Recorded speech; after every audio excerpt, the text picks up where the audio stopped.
I'm frustrated. Like, seriously frustrated. I really liked Fallout 3 before. Then I saw some critical videos about it, and the more I thought about it, the more I started disliking the game. But I did give the game another shot around 2 years ago, and that all faded away. I got into the groove of things and I had a pretty great time.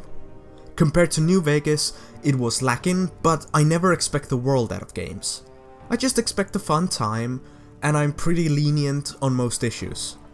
This playthrough of Fallout 3 not only made me question my beliefs for the third time now, it also made me almost completely hate the game.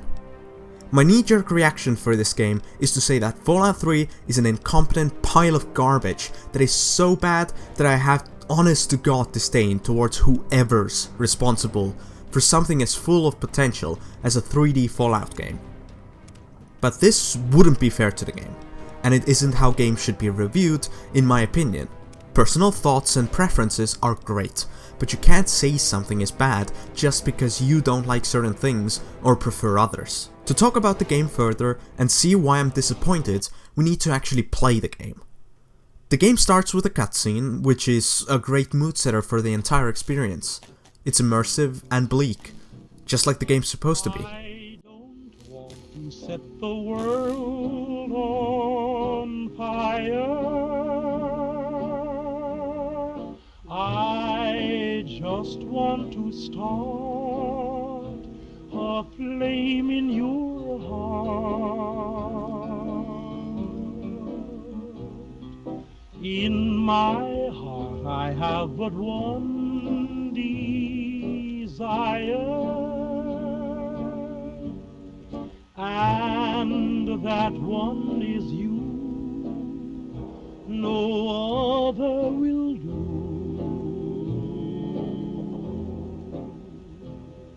I've lost all ambition for worldly acclaim. I just want to be the one you love. And with your admission that you feel the same, I'll have reached the goal I'm dreaming of. Believe I don't set the world on fire.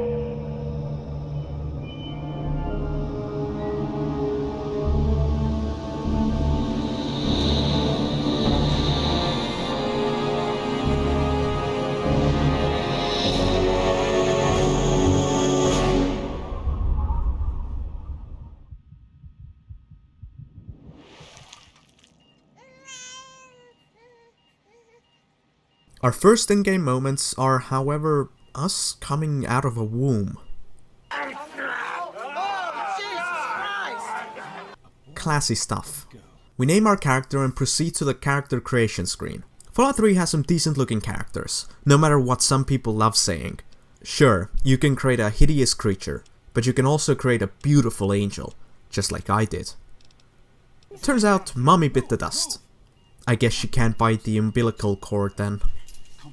We skip some time ahead and now we're a toddler. I can imagine a fair few of you are thinking that the first thing I'll lambast will be the fact that the intro is way too long and that it's terrible because of that. But no, I'm actually kind of fine with the intro. It undoubtedly drags on way too long, and I couldn't imagine replaying the intro every time I start the game if I'm doing multiple playthroughs in a small time frame. For me, it's unique and pretty charming too. Would it hurt Bethesda to add an option to skip the intro, or to even have a system in the vein of alternate start mods, where you can configure how and where you start? I doubt it. But so far, I'll just chuck it up to the fact it is what it is, and it's fine if developers don't do everything. Some more time passes and now we're 10 years old. We get our own Pip-Boy and a decent introduction to the conversation system. Not only is it a good introduction because it's inconsequential and easily understandable, but also because it immediately lays the cards on the table and says, we'll have no subtlety, we'll have no consequences, this ultimately does not matter in the grand scheme of things, but also in the immediate time frame. We shoot at a rad roach and take a picture for Instagram. This is 100% the most intrusive part of the intro and the most unnecessarily long one. Skip ahead 6 years and it's obvious that killing that rad roach has triggered something in us. Remember that whole nothing matters bullshit I spouted like 15 seconds ago? Well, let's reinforce that point not only with the speech, but also with your literal actions. So I literally beat people unconscious and proceed to the GOAT test. The GOAT test is basically a personality test crossed with a career choice test. You have a load of comedic questions and you have to choose from 4 options. At the end of the test, you find out what your job will be. On purpose, I chose the worst options possible. Looks like the diner's going to get a new fry cook. I'll just say this once. Hold the mustard, extra pickles.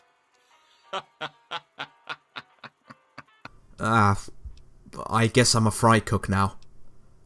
Your grandmother invites you to tea, but you're surprised when she gives you a pistol and orders you to kill another Vault resident. What do we do? Obviously, ask Granny for a minigun instead, after all. We don't want to miss. Love you, Grandma. Skip 3 years and turns out Dad fucked off and left us to be beaten to death by Vault residents. What the fuck, Dad? Oh wait, I guess I did literally beat people unconscious for no reason. I get it. Like with most modern Bethesda games, the trope of going through a linear tutorial dungeon takes place here. We're introduced to combat, which is serviceable. Honestly, I have no real gripes with the idea of having such simple combat. As long as it's entertaining, I'm all in.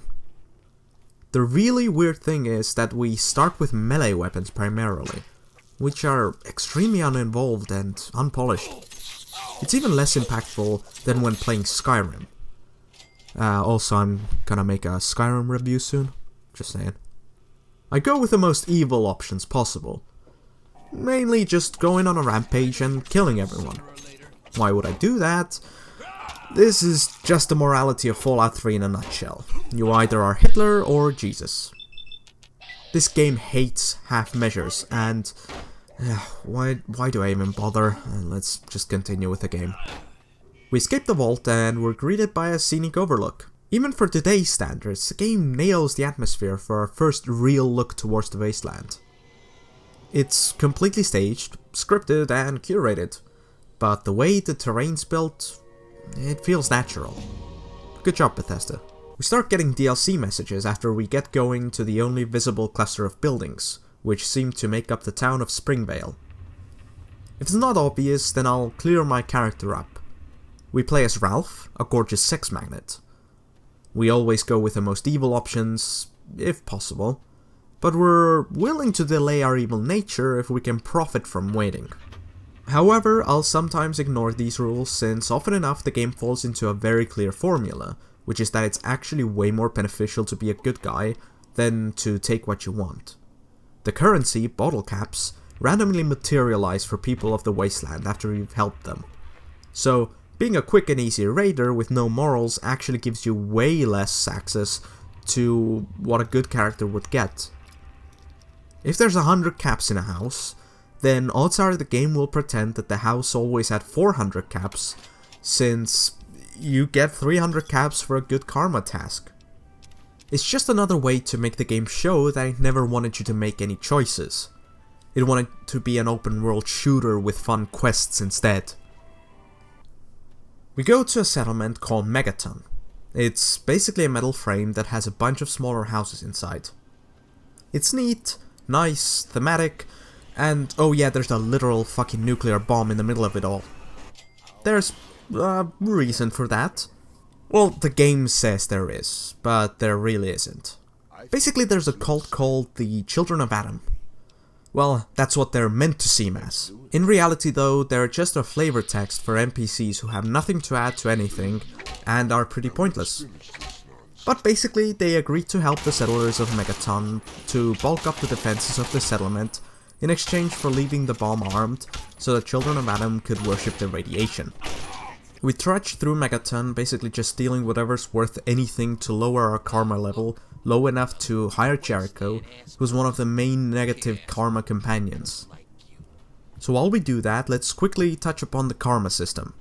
It's pointless. People like it though, it's cute, it's cool to have a sign that says that you're the Antichrist, but it has no real point to exist. Nothing changes other than what companions join you and which don't. In fact, it turns what could have been a pretty natural feeling of morality into a glorified point system, which doesn't even have the decency to show you the point amount, instead electing to show you vague statements about how evil or good you supposedly are. In Megaton, we hear rumors of an android that's looking for help. Hey Doc, I'm only sharing this with you because you seem like someone we can trust. Have you heard about the synthetic men they make up north in the Commonwealth? Well, the rumors are true. They're called androids. They're men like us, just made out of different parts. I know one of these androids. He's looking for a trustworthy doctor to perform some facial surgery. Can you do it? Do you know someone who can? Also, do you know anyone who's really a whiz with computers? Honestly, it's one of the more neat quests at first, since it isn't broken by Fallout 4, which takes place in the Commonwealth, and everything made enough sense to me to make me think that they took this quest into account when creating Fallout 4. We find where our father went to after visiting Megaton. It's the headquarters of Galaxy News Radio, which is one of the 2 radio stations in the game. As an added bonus, it's in the rubbled city of Washington, D.C., and it's infested with all sorts of enemies. Neat. We also meet Moira, a shopkeeper who's got more than a few screws loose. She's basically the character who's extremely naive about everything, and clueless about everything. Mock her and she doesn't understand she's mocked. You get injured and she thinks it's just a cute way to entertain yourself, and so on. Turns out she's making a Wasteland survival guide, and yeah, you guessed it, we have to help her with it. Basically, we have to do 9 things for her in return for a reward. We go to the nearby supermarket to loot for food for Moira's book. After that, we get radiation poisoning for her research, and then we take a break to steal more shit. Oh, I guess after stealing a bowl of noodles, Jericho sees us as evil enough to join. Whatever. To test out Jericho's abilities, we visit a school in Springvale, which is a total horror show. We kill raiders and some giant ants. After that, we venture across the wasteland looking for some more action, and we stumble upon a small settlement. Big Town is a ragged mess of buildings and makeshift protections. Turns out they came here from a place called Little Lamplight, and now they're in Big Town, trying their best not to get killed. Turns out some people have been taken by super mutants from them. Red, the town's medic, and Shorty, the town's short person, I don't know. On our way to save them, because why the hell not, money's involved, we come across a church with super mutants. We kill them, untie the prisoner, and then shoot the prison in the back, because we're evil or something, I don't know. We reach the abandoned police station where Red and Shorty are held. We save both of them and go back. Red gives us money for the trouble and asks us to help defend them for 1 night. I'm evil, so I say no. We also meet Buttercup, a chick who's really into us. Told ya, Ralph's a sex magnet. Time to continue with Moira's book. We need to go to a place called Minefield, which is what you think it is. It's a minefield. It's basically a small town that has been riddled with frag mines by a sniper called Arkansas. This is an interesting little background story, undoubtedly. Would have been cooler if they had done more with it, but I guess I shouldn't be too critical about it. Returning to Moira, we are confronted by a woman named Victoria Watts, who tells us to lay off the investigation of the android and to just give some dude a random android component and lie that the android's dead. Moira wants us to test out a mole rat repellent stick. I don't want to do it, so I wait 24 hours and just tell her I did it instead. Might as well say why I did it. Companions murder everything, so if I found mole rats to test the stick out on, Jericho would kill them before I could even close the distance to them. Also, let's add to the fact that you don't actually get the XP for the kill if you've done under 50% of the damage. So, Jericho does 60% of the damage, you do 40%, that kill was useless because you got no XP. XP is also one of the most important ways to actually improve at the game, since personal skill and equipment barely play a role here, especially in the first 2/3 of the game. Anyways, Moira believes us and makes us injure our limbs. I just blow up a couple of mines at my feet and return. Have you noticed the same thing I have? All quests so far have been really uninteresting. Go here, do this, go there, do that. I don't even have a problem with that structure, but I do have a problem with uneventful gameplay. First, walk to a place for around 10 minutes. If you're lucky, you'll run across a mole rat. If you're not lucky, then you'll just walk for 10 minutes without anything happening. You reach the place, and it's just like all the other places. A building with a generic layout that's meant to have a realistic theme and structure. I'm fine with realism, but they never really went further than that. You walk in, kill the enemy type that resides in the area, and then check that box. Areas barely have any story to them, and there's no spectacle. I don't need constant excitement either, but we're 4 hours in and nothing's changed. It's still the same old same old. In fact, it's gotten worse. No more do you have a potentially interesting social dynamic and the setting of the vault. Now you just have the dusty building number 4 and raider number 2058 to get quest item number 424. It's just boring. I'm so unenthused that I can't even come up with a term that's more varied than saying boring. Moira wants us to go to a Mirrorlurk habitat and put in an electronic observer.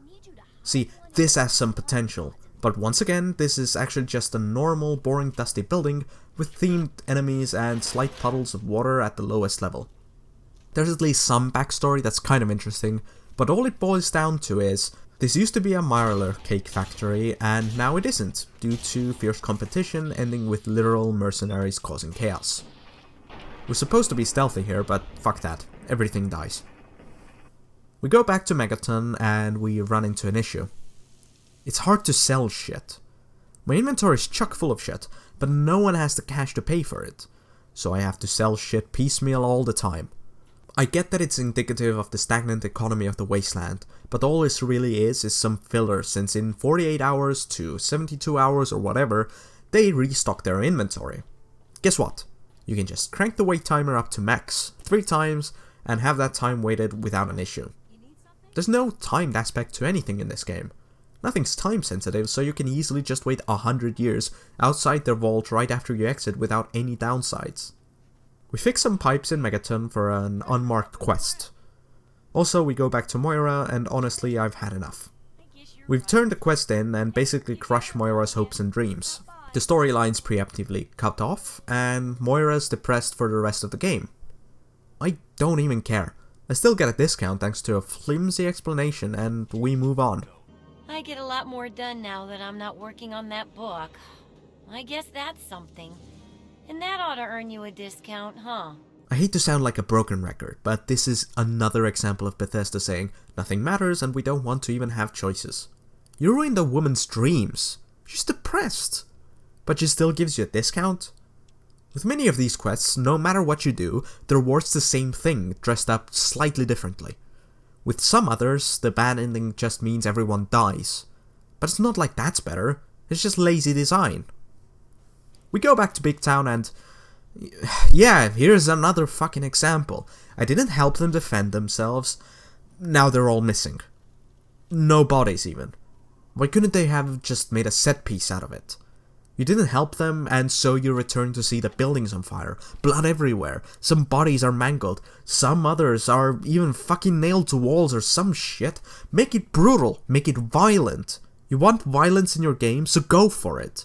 Or maybe turn Big Town into a raider town, or a super mutant base. Maybe even let us rescue some of the survivors of Big Town who were taken captive. It's such a wasted idea. All it was me basically saying, no, I don't want to help, and so the game essentially says, alright, we won't render these people for you anymore. Perhaps the game will run better now. Oh, might as well touch base with another aspect of the game. The game's got decent visuals. It's grimy, but the texture sizes are total garbage. Almost everything looks ridiculously low res, even at the max settings. But this isn't important anyways, as the successor, Fallout New Vegas, will prove. We go to a settlement called Arefu. A very interesting settlement on our first inspection. A town that's basically built on a broken highway bridge. It's guarded by a man named Evan King, who asks us to check the houses since they've been attacked by a gang and he wants to make sure they're all okay. Real question is, why wouldn't they be? There's only one way in and you're guarding it. You get 2 one-liner characters and also... oh, one of the houses actually has casualties. In fact, both residents of the West family are dead. We can inspect them, but it's pointless since it barely leads to anything. We inform King of this and he asks if a boy was with the dead. We say no and he guesses that he was kidnapped by the family, who's the gang that's been terrorizing them. King gives us 3 possible locations where they're at. Honestly, this is kind of fun. We don't just have one location, but instead we can guess. In fact, we can use our own justifications for which place we think they're at. Though, I already know where they are, so we'll be going there immediately. The metros are basically flavored sewer sections in Fallout 3. They're just dull hallways, and you go from one side to the other. Worst part is that they're everywhere, and the game just loves to put them everywhere. Especially when traveling in the Washington DC area, which is actually just 20 urban hubs connected by sewers. Sorry, metro tunnels. Anyways, I'm evil, so I shoot first and ask questions later. Turns out I've lost out on a massive storyline because of this. Just because I did the evil route the game loves touting. It's fine that actions have consequences, but they should have fleshed out this path as well. In fact, this makes RFU hate you. Why? Who the fuck knows? It's total nonsense to me. I mean, I know the technicality behind it, but in reality, it makes no sense. So, what did we miss? We missed a plotline about pseudo-vampires. Yeah, seriously. Okay, I live with my consequences, so I massacre everyone in RFU for the fun of it, and proceed to sell my loot in Megaton. Also, fun fact, you can't even tell the original quest giver what happened. Fun. During our visit to the supermarket a while back, we had a kid run up to us and ask for help with clearing out enemies in his town. Might as well do that now. Turns out his settlement was wiped out by ants, and so we kill them all and find out that the kid's dad's fucking dead. The kid wants us to take out the source of the ants. We go against their roleplay and accept that mission. So off we go. Into the sewer tunnels, also known as the metro. In there, we find out that the ants got out, and after a failed experiment by the scientist who also lives in the settlement. He's also alive and asks us to kill the ant guardians, but to spare the ant queen. We do so and get an option of whether we want +1 in strength or perception. We pick strength since it's currently only 1, and we need to carry more crap. Also, the kid needs a new place to stay. Look, let's just put a pin in this for now. I'm only gonna ask you this one time. Give me the naughty nightwear. Anyways, in our adventures, we reach a place called Paradise Falls. Sounds like, well, paradise. Let's go in. Hold it right there. Oh, shit, I guess that won't work. We'll actually need to get slaves to get in. Specific ones as well. Personally, I wouldn't call that paradise, but considering the character we're playing, this is just the ultimate bonus. We try enslaving a random dude and we manage to do it. I'm actually surprised at how deep the enslaving is. You get an enemy to a low health and then blast them with a mesmerizer, which renders them confused, sluggish, and highly suggestible. You tell them to put on the collar, they do it, and you make them go to Paradise Falls. Also, you still get to loot them. But what's even more impressive is the fact that there are different lines for people. So the voice lines won't repeat that often, especially if you don't dedicate your time to enslaving people. Oh, also you might be asking, how much does a person cost then? 200 caps. Look, it's time to continue with the main quest. We go through another metro and end up in the middle of a gunfight between super mutants and the Brotherhood of Steel, and we follow them through the streets as they do their best to fight the super mutants as ineffectively as possible. They're better than most AI allies in different games, but they're also an elite force of space marines, and they take around 5 minutes to kill 10 super mutants. So while we shoot at super mutants, let's quickly take a moment to talk about the gunplay. After all, this is pretty much the meat of the entire game, no matter what Bethesda or some fanatics of the game might say. Overall, my feelings are mixed. I think the gunplay's serviceable, but in reality, it's just window dressing for a classic turn-based RPG combat system. To many, it sounds weird, and I get it. Let me try and explain it. The game employs no combat system. The game barely has any skill-based gunplay at all, in fact. To nail the point in even more, the combat in the game, especially in the beginning, is basically just dice rolls. When you shoot your gun, the bullet doesn't actually come out of the gun. Instead, a colored line flies out. It doesn't fly in the direction of the barrel of the gun, and instead it's actually way more likely that your hunting rifle will shoot 15 degrees to any random direction, though mostly left or right. So, do your best to aim your gun, but in the end, that's not what matters in this question. So, what does matter? Fucked if I know. Honestly, I don't even care to know. I shouldn't have to investigate this, and this shouldn't be an issue to be investigated to begin with. So because of this, it always felt like machine guns were basically the worst things to use, since you'll be basically pissing into the wind, and therefore the reduced damage and the increased fire rate made it a costly and an inefficient way of taking out enemies. It became so bad that my character currently has around 5,000 5.56 rounds just sitting in his pocket, waiting to be used. But instead of wanting to use them, I'm left to thinking that whatever the situation is, I'm making a terrible decision using the gun. Use it from afar, you'll miss most bullets, waste the gun's condition, and not to even mention the ammo. So use a single fire weapon instead. Up close? Well, at that point, just point a combat shotgun at someone's head and watch it explode. Well, that's what you'd want at least.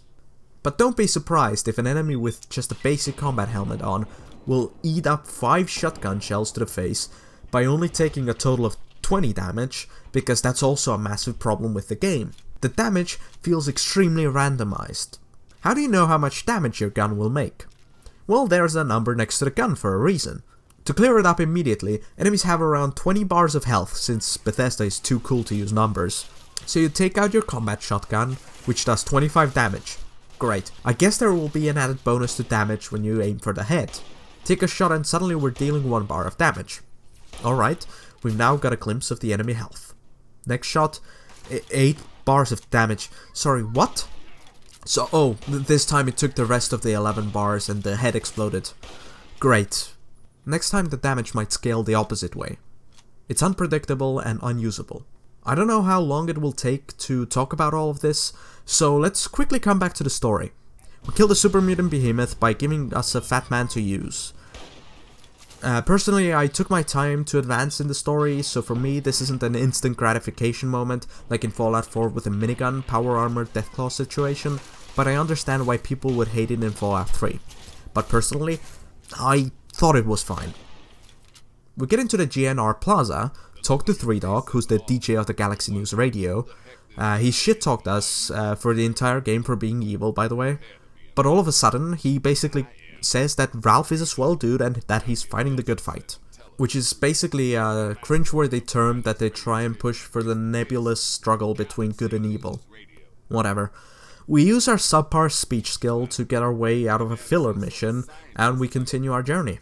Turns out our father's in Rivet City to see Dr. Lee. So, back to the combat. We've established that the aiming's random, the damage is random, so what do we have left? Well, everyone's favorite gimmick, the VAT system. Honestly, I can't be the person to completely despise VATs, but I do think it's a total crutch that kind of just exposes how unreasonable the combat system truly is. You enter the VATS mode, the time gets stopped, you use your regenerating action points to target limbs. Each limb has a chance to be hit depending on the distance, position, and seemingly size too. So, sounds great, right? Well, let's take a breather first. When you activate VATS, you have to wait around 1 to 3 seconds for it to start actually working and stop calculating the odds. Then you basically put your health and ammo on the line for dice rolls still. Each shot takes around 3 seconds to see through, since Bethesda loves to make sure you see each bullet glitch into a mesh for literally every shot. Right, after that, you're still having to mess around with the AP, since my character, who didn't have a lot of AP, could take around 2 to 3 shots in VATS. So, either you waste time, or you get frustrated by how random the combat truly is. So, it's your choice whether you eat garbage straight from the can, or lay it on the table with glitter sprayed all over it. Anyways, back to the story. Many of you might be wondering why I am still in Megaton if I'm evil. Why I haven't done a certain mission. Well, this is the reason. The Megaton Armory. First, I want to raid that bad boy before burning the bridges. but that demands 100 lockpicking. We finally get to 100 lockpicking, and so it's time to raid this bad boy. We kill the robot inside and... really? Nearly broken shotguns and like 20 bullets? Sure, it's the first town you see, so you can't expect the high-end weapons, but you need 100 lockpicking to get in there. Would it have hurt to at least throw some ammo around? You're in a wasteland, let me remind you. There are bandits, mutants, and who knows what else lurking around. And you're planning to take them down with 20 bullets and broken guns? Yeah, right. Well, we piss off the town, so we go on a bit of a rampage. Time to finally do that mission. We start hiking and we finally reach Tenpenny Tower. A man named Mr. Burke is waiting for us. We armed the nuclear bomb of Megaton, and now it's time to blow the place sky high. Why? Well, it's not like the game gives you a good reason. Perhaps the reward's good. Yeah, no. Anyways, here we go. 3, 2, 1. Surprise!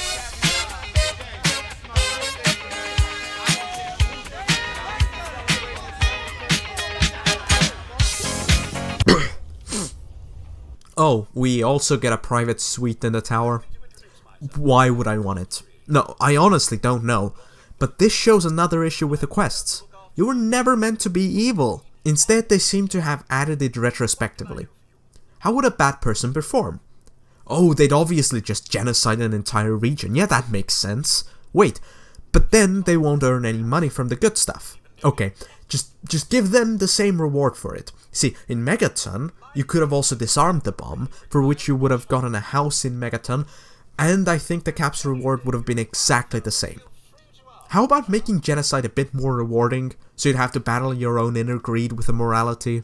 Or how about just make morality less binary? At least with Megaton, you had a hub for your house, and so it would have been useful. Right now, I'm basically just given the key to a discarded motel room. Yay, useless garbage, just what I've always wanted. I rob everyone blind in the Tenpenny Tower, and surprisingly enough, those who were robbed actually leave. I was shocked. But then, I also remembered that I basically just did a part of a quest ahead of time. So I thought Bethesda had put effort into their world by making people react to something. But no, of course not. It's demanded by a quest, and I just happened to get it ahead of time. Awesome. While we're here, we also enslave Susan Lancaster, who's one of the 2 victims I need to enslave. Turns out there were 4, but my misadventures already caused 2 of them to die ahead of time. Ugh, yikes. Now we have access to Paradise Falls. Holy shit, a town that's exactly for me. An evil person being catered to. Let's take a look. Spoiler alert, it's a more barren version of Megaton with basically nothing to really do other than being an MMO type quest where you have to get 20 specific guns. Yeah, 20. 20, like 2020. Well, I guess it's time to leave. This was not worth it at all. We stumble upon a place called Dukov's Place. It's basically a party mansion where a Russian guy fucks 2 women in exchange for protection. I'm a good guy, so I relieve them of all their misery and kill them. We reach Rivet City to finally find our father. Rivet City is the type of settlement that sounds cool on paper, but then visually looks so boring and is even worse with its design. You'll be looking at a massive collection of stretched ventilation shafts, and you'll be moving down a maze that looks the same, no matter where you are and what you're looking at. Getting lost here isn't that hard to do. We talk to Dr. Lee. She says we're a big boy and tells us that our dad went to work on something called Project Purity, a way to get clean water, which isn't irradiated. So, Bethesda, you do realize that you basically lowered my motivation now, right? I never need clean water in the game. In fact, there already is clean water. You just have to know where to look. Gameplay-wise, this would not help anyone. There's some urgency to the situation, though. Only in Rivet City though, since there they talk about a mysterious refugee who died from how dirty the water was. But why do you assume it's the water? In fact, aren't you all drinking the same water? Radiation doesn't work like it does in the game of Fallout, where 1000 brownie points kills you instantly. So what's the problem here? Honestly, this is just terrible. Let's just find our dad. We go to where the project is located, the Jefferson Memorial. 3 crashes later, we finally clear out the enemies and find out what happened to our dear old dad. He went to look for a Dr. Braun this time to get his hands on a Gek, which has already been a gimmick in Fallout before, and I don't really want to waste your time with it. It's a MacGuffin. We go to Vault 112, where Braun and Dad supposedly are. Inside we find pods with people inside. We step into the only open pod. Lucky that one was there just waiting for us. And so we proceed into one of the high points of the story, Tranquility Lane. This is basically a simulation where people live their daily lives. In fact, it's a total paradise. But there's a catch. Dr. Braun cosplays as a little girl and orders us to cause havoc. You choose whether to do it, how to do it, and whether you'll just find a way out of the simulation without Braun. Also, that's a dog, but hold your horses. While this may sound very open-ended, and it is for Fallout 3, it's still quite limited. Braun often gives us some stipulations for the task. So in the end, at best, you'll have like 3 rigged choices to do something. It's better than any other mission in the game, but this still is pretty linear. I'm not complaining though, this is one of the only missions where you truly were able to be an evil character with moral viewpoints. Killing the people isn't just being a massacring asshole, but instead you can say it's a simulation, you can say that you have a reason to kill them, and that for the craziest and edgiest philosophers, the classic mercy argument is always available. Well, we get out, talk to Dad finally. He asks us to come to Rivet City. Also, we're back in classic Fallout 3, where actions don't matter, so we just beat our dad again with no consequences. We sell a child to slavery. In Rivet City, we basically just hear fluff about Dr. Lee trusting our dad and wanting to put together a team to make Project Purity a reality. Great. We clear out the Jefferson Memorial fully and the team moves in. Time to do some maintenance. During our ventures, we find a holotape with our parents getting ready for some coitus. James, stop! I need to finish these notes. That should... Ow! James! Now? We really shouldn't. So naturally, Ralph listens to it like 5 times. Tasked with turning a small valve in a pipe, we got locked in to see that the Enclave's attacking us. Not sure why we're locked in though. Originally, this is where the playthrough would have ended. The game kept crashing after I exited the pipe, and so I thought we were done. In fact, I had a different playthrough first, which I had to abandon like 5 hours in since it just kept crashing. Fallout 3 loves to crash with the recording software especially. Buyer and player beware. Right, we get through the crash pit and see our dad committing the death. Yeah, very tragic. I knew the man for dozens of minutes. Tragic, tragic, tragic! Madison Lee takes us to the sewer and so we comply since for some reason we can't just be an asshole right now and abandon her. We also have to take her with us. We also have to listen to her instructions. Right. On our way, one of the members gets some heart problems. We kill him to be evil. Madison says she'll never forgive us, and then proceeds to be just as friendly to us. Honestly, this is not role-playing. I just either play as a saint or Hitler. I can't commit to being Hitler either, since at best I just ruin the idea of having even quests, or I just get blocked from killing since some people are just essential, aka they're immortal. We make it out of the sewer and happen to luckily stumble literally on the doorstep of the enemies of our enemies. I'm not a huge lore nut, but the Brotherhood in this game are basically just the happy-go-lucky space rangers and nothing more. But I guess the image of power armor is just too important for drawing in sales. The Citadel is the main base of the Brotherhood in the capital Wasteland. Inside we learn how to wear power armor. It's basically just like any other armor, but this one creaks when you walk. We talk to Scribe Rothschild, who tells us where to find the Gek. Vault 87. A place that's unapproachable. But obviously we approach it. Though in this case we approach it through a cave called Little Lamplight. You might have heard that name earlier. It's the place where all the big town citizens came from. Very exciting. We reach Little Lamplight, and it's basically a settlement run by kids. Also, just a heads up, you can't kill kids. The settlement's a total maze as well, so to get to the vault we have to go through what the kids call Murder Pass, which basically is just a super mutant camp. Coincidentally, this was one of the hardest parts in the game. Not because of real difficulty, mind you, the enemies just randomly had more health and better guns. Inside the vault we find Fox, the only friendly super mutant in the game. We get him out, and in return he gets us the Gek, which is in a heavily irradiated area. We also get kidnapped by the Enclave.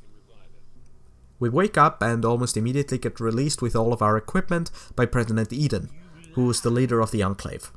He invites us over to talk to him. On our way we basically massacre everyone. Interesting plan, President Eden. Also, we come across Anna Holt, who's the member who didn't come with us through the sewer and who's presumed dead. Well, here she is. I couldn't pass up an opportunity to work in an environment like this. What are you going to do? Kill me over it? Ah, face to face at last. Turns out President Eden is a computer. Honestly, this is a pretty great revelation. Feels a bit random, but not totally unbelievable either. He gives us a virus that will kill all of the super mutants when injected into the water purifier. Turns out Colonel Autumn's planning a coup against Eden, so Eden helps us escape. You can also convince him to literally just blow himself up, but I didn't do it, hoping for something new and interesting. Right, back to the Citadel, and it's time to rush Project Purity with our Space Marines, and a giant robot named Liberty Prime. So we stomp through the actual map with them to reach the memorial. So in the meanwhile, let's quickly touch base with one of the most annoying aspects of Fallout 3 other than the crashes. The fanbase. Liberty Prime was a war robot designed to fight China, and as a satire, Prime spouts capitalist pro-American propaganda like better dead than red, and so on. Some really zealous fans get angry when you say that he's funny, or that he's amusing, or that Liberty Prime is mainly there to point out the ridiculous propaganda. See, for those nutters, Prime's a very deep allegory on our current political situation. That is, the political situation of 2008. Big words like jingoism and imperialism get thrown around like chlamydia in an orgy. It's not even a huge knock on the game. I think Prime's fun and silly, but don't let the fanatics hear you. They'd talk your ear off, like I'm doing right now. Ugh. We reach the memorial and we have to activate the purifier to make sure it doesn't blow up, since there's pressure that needs releasing. The catch is, whoever activates it dies from radiation. Lol, I ain't going in there. You go, Miss Space Ranger. So that's how it is? So much for chivalry. She enters the gold and the game's done. And so it was that the lone wanderer ventured forth from Vault 101, intent on discovering the fate of a father who had once sacrificed the future of humanity for that of his only child. The capital Wasteland proved a cruel, inhospitable place, and the lone wanderer ultimately surrendered to the vices that had claimed so many others. Selfishness, greed, cruelty. These were the values that guided a lost soul through countless trials and triumphs.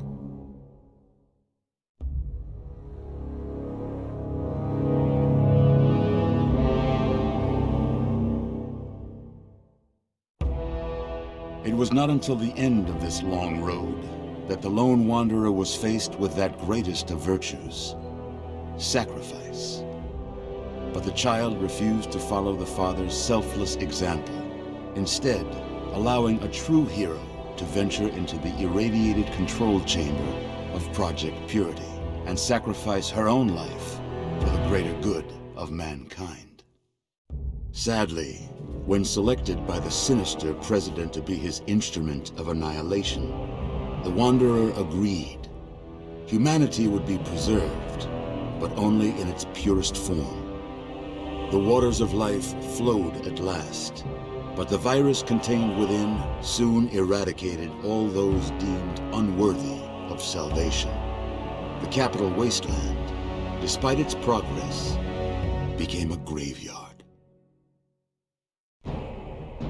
So ends the story of the lone wanderer, who stepped through the great door of Vault 101 and into the annals of legend.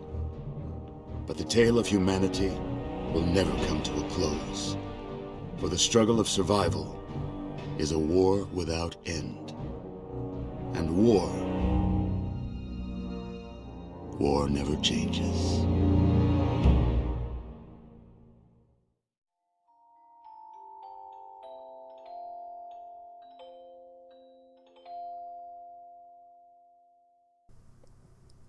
So, after all this, it's safe to say I dislike Fallout 3. But I think it's still a good game overall. That it can entertain a huge number of people, and that's all that truly matters here. But there's one more thing. Perhaps the most damning thing. I can't say for certain, but perhaps something that's literally illegal. Because right now, Fallout 3 can't actually be played according to Bethesda, while they still sell the game. Yeah, let's quickly get into it. So it's not a big secret that Fallout 3 aged pretty poorly solely from the aspect of porting. The game was released in 2009 and it was made for Windows XP and Vista. So what's the problem? Well, since January 1st, 2019, Steam literally won't run on Windows XP and Vista. This includes compatibility modes, by the way. So right now, Fallout 3 is sold with a notice that Fallout 3 just won't run, that it's not optimized. But it's the only way to run the game to begin with, so I personally just don't think they should even have the right to earn money for a product that wasn't made for the operating systems that you're required to have. Bethesda, fix this shit. You need to. This isn't just a question of whether the game runs well, looks good, plays well, or whatever else. This is a question of you basically telling people this game may or may not work, period. I'm surprised this isn't a bigger deal to people, and I'm even more surprised that no one else has brought it up before in a video. Anyways, that's another video done. Thank you so much for watching, and honestly, if you think there is someone who'd like this video, please share it to them. Don't forget to leave feedback, since I'd love to hear your thoughts on the video, and also your thoughts on Fallout 3 itself. Also, what do you think of the Windows XP and Vista issue presented? Leave it all down in the comments. Also, you're new and like this video? Well, subscribe to the channel, since there will be more videos like this in the future. Yeah, I actually have a pretty bad cold, and if my voice sounds nasally, then that's why. I hope you can understand. Thanks for watching. Welcome to the Enclave is retreating. We have a location if you're going to help at all. We have You enough. mean comatose? After all this, to be left in a state like that?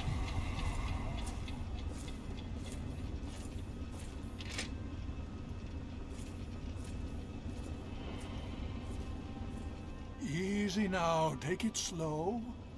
Don't move too quickly. It's all right, you're in the Citadel now. Relax.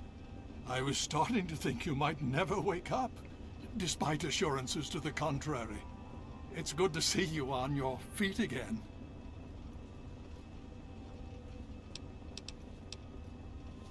Please, relax. Everything is fine. You were found unconscious in the purifier control room and brought back here for treatment. Quite a bit has happened since then. I wonder if you might be willing to aid us a bit further. That's a shame. We could use your assistance. Should you change your mind, Scribe Rothschild can brief you on what's been going on these last few weeks.